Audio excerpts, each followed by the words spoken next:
वर बघा वर पुन्हा घेऊ नको तेच तिला सांग. हो जरा थांबा 2 मिनिटं जाऊ. श्रीराम ब्रह्म सच्चिदानंद साईनाथ महाराज की साईनाथ महाराज की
जय राम श्री राम जय जय राम।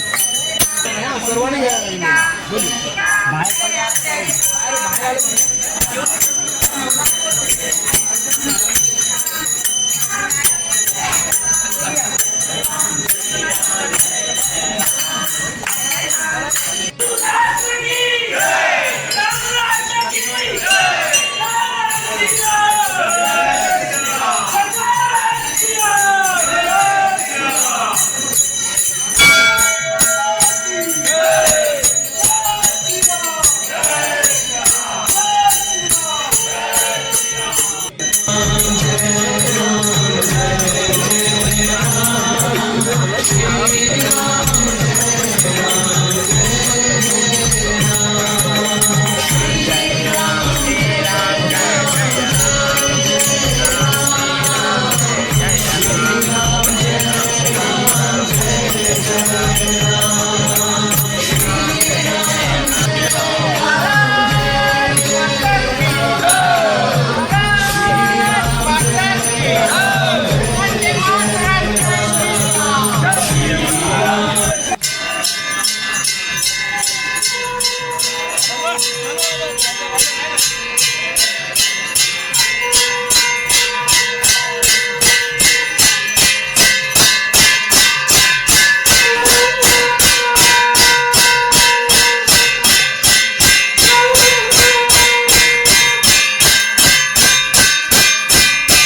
हे चांगलं घेतलं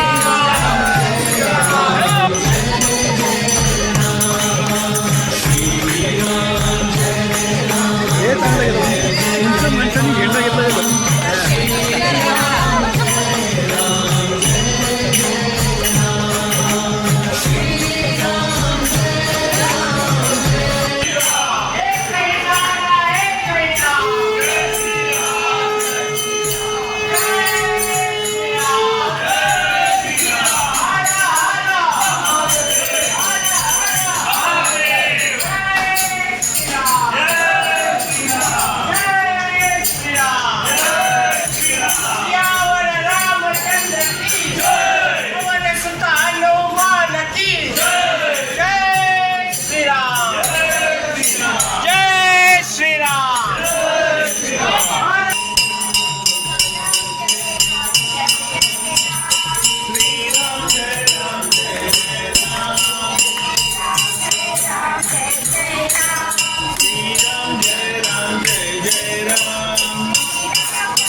श्रीराम. उपस्थित बंधू भगिनी माता, आजचा हा जो सुवर्णयोग आपल्याला सगळ्यांना लाभलेला आहे. आपल्याला माहिती आहे 22 जानेवारी 2024 रोजी अयोध्येला प्रभू रामचंद्रांच्या मूर्तीचं प्राणप्रतिष्ठा होणार आहे आणि त्या निमित्ताने आज अक्षत यात्रा म्हणजे हा जो कलश आहे त्याच्यामध्ये अक्षता आलेल्या आहेत, अयोध्येवरून आलेले आहेत. बऱ्याच लोकांना माहिती नाही म्हणून मी सांगतोय. या अक्षता 1 जानेवारी ते 15 जानेवारीपर्यंत प्रत्येकाच्या घरोघरी आपण देणार आहोत, प्रत्येकाच्या घरी येणार आहेत. आता ह्या ज्या अक्षता आहेत त्या आपण 22 जानेवारीपर्यंत त्या आपल्याकडे देवाऱ्यामध्ये जपून ठेवायचे आहे. त्यानंतर 22 तारखेला आपल्या बिंबिसारमधल्या जवळच्या मंदिरामध्ये जाऊन त्या अक्षता वाहायच्या आहेत. काहींनी आपल्याला तिजोरीमध्ये ठेवायच्या, तिजोरीमध्ये ठेवा. त्या दिवशी आपण गोडधोड करणार आहे 22 जानेवारीला. त्या गोडधोडामध्ये त्या अक्षता घालायच्या आहेत आणि एक आनंदाचं वातावरण, दिवाळीसारखं वातावरण, पाडव्यासारखं वातावरण आपापल्या घरी आपण करणार आहोत. त्या दिवशी घरोघरी 5 दिवे आपल्याला लावायचे आहेत आणि हा जो सण आहे, हा उत्सव आहे, हा आपण साजरा करणार आहोत. त्या दिवशी दुपारी मुख्य कार्यक्रम जो आहे तो या मंदिरामध्ये म्हणजे आपल्या बिंबिसारमधल्या सगळ्या मंदिरांमध्ये त्या दिवशी दिवे लागणार आहेत, लाइटिंग होणार आहे, भजन होणार आहे, कीर्तन होणार आहे, चालूच राहणार आहे. पण मुख्य जो कार्यक्रम आहे तो आपल्या या हनुमान मंदिरात होणार आहे. त्या दिवशी दुपारी 12:30 वाजता जे कोणी घरी असतील ते TV बघायचं नाही. त्या दिवशी जमलं तर TVची व्यवस्था आम्ही इथे करू, पण 12:30चा जो मुहूर्त आहे तो आपण या मंदिरामध्ये इथे रामलल्लाचं दर्शन घेऊन आपण तो अक्षता सुद्धा इथे वाहायच्या आहेत आणि त्याचं पूजन करायचं आहे. तर कोणी विसरायचं नाही. आपल्या घरोघरी 1 जानेवारी ते 15 जानेवारीपर्यंत अक्षता येतील. आल्यानंतर कोणीही त्या अक्षता आल्या म्हणून काहीतरी आपण जे दान देतोय, पैसे धन देतोय, कोणी धन द्यायची गरज नाही आहे. धन आपण ऑलरेडी दिलेलं आहे. यापूर्वी आपल्याला माहिती आहे की संकलन निधीसाठी जेव्हा कार्यकर्ते आले होते तेव्हा बिंबिसार नगरातल्या सगळ्या लोकांनी भरभरून धन दिलेलं आहे. अशा जगभरातून जे धन जमा झालं आहे त्याच्यातून आता राम मंदिर उभं राहते. आले अक्षता आहेत त्यांना म्हणतात निमंत्रणाच्या अक्षता, या अयोध्येवरून आलेल्या आहेत. हे तुमच्या माहितीसाठी का सांगतो की आपल्याला माहिती असलं पाहिजे. बऱ्याच जणांना आज माहिती नाही. काही लोकांनी मीडियामध्ये ऐकलं असेल, पेपरमध्ये वाचलं असेल, पण नक्की काय आहे याच्यामध्ये, कलशमध्ये काय आहे ते मी तुम्हाला सांगायचा प्रयत्न केला. आपल्या घरी येणाऱ्या राम भक्ताला जो अक्षता द्यायला येईल त्याला सहकार्य करायचं आहे. आपल्या आजूबाजूला कल्पना अशी आहे की ज्या संस्थेमध्ये, ज्या सोसायटीमध्ये आपण आहोत त्या संस्थेतल्या लोकांनी मिळून मिसळून एकमेकांना त्या अक्षता द्यायच्या आहेत. म्हणजे एखादा कार्यकर्ता आला आपल्या सोसायटीमध्ये तर सर्वांनी मिळून सर्वांच्या घरी जाऊन त्या अक्षता आपल्याला द्यायच्या आहेत आणि हा अक्षता वाटपाचा कार्यक्रम हा 15 जानेवारीपर्यंत चालणार आहे. तर ही सर्वांनी लक्षात ठेवायचं आहे. इथे हा जो कलश आहे तो आपण इथे उभा केलेला आहे, त्याचं दर्शन घ्यायचं आहे आणि आजची यात्रा आपलं संपल्याचं मी जाहीर करतोय. धन्यवाद. त्याचबरोबर एक सांगायचं राहून गेलं, हा जो सगळा सकल हिंदू समाज, आपण सगळे सकल हिंदू समाजाचे कार्यकर्ते आहोत, सभासद आहोत, सदस्य आहोत. हा सकल हिंदू समाज आज मोठ्या संख्येने या कलश यात्रेमध्ये उपस्थित राहिला, कलश यात्रेमध्ये भाग घेतला. घोषणांनी अख्खा बिंबिसार दुमदुमून उठलं, गणानून उठलं हा जो सोहळा आहे. कारण या रामाच्या मंदिरामध्ये निधी संकलन करणं, प्राणप्रतिष्ठेला आपण स्वतःहून उपस्थित राहणं, त्याचा अनुभव घेणं हे आपल्या भाग्यात कुठेतरी लिहिलेलं आहे. गेले 550 वर्ष या मंदिरासाठी प्रचंड लढाया झाल्या, पण आपलं भाग्य असं आहे की हे याची देही याची डोळा आपण ते मंदिर बघतो आहोत. त्यामुळे आपण सगळे भाग्यशाली आहोत. इथे 22 जानेवारी इथे मुख्य कार्यक्रम राहणार आहे, प्रसादाची व्यवस्था राहणार आहे, रामधून होणार आहे आणि त्या दिवशी ह्या ज्या अक्षता दिलेल्या आहेत त्या निमंत्रणाच्या अक्षता वाहायला आपल्याला इकडे यायचं आहे. सगळ्यांनी लक्षात ठेवायचं आहे. मधल्या काळामध्ये आपल्या आजूबाजूला आज बरेच जण आले, सहभागी झाले. या सर्वांना आपण हे सगळं सांगायचं आहे, समजवायचं आहे, माहिती करून द्यायचं आहे आणि आता कलशाचं पुन्हा एकदा दर्शन घेऊन आपण आपापल्या घरी जाणार आहोत. जय श्रीराम, जय श्रीराम, जय श्रीराम.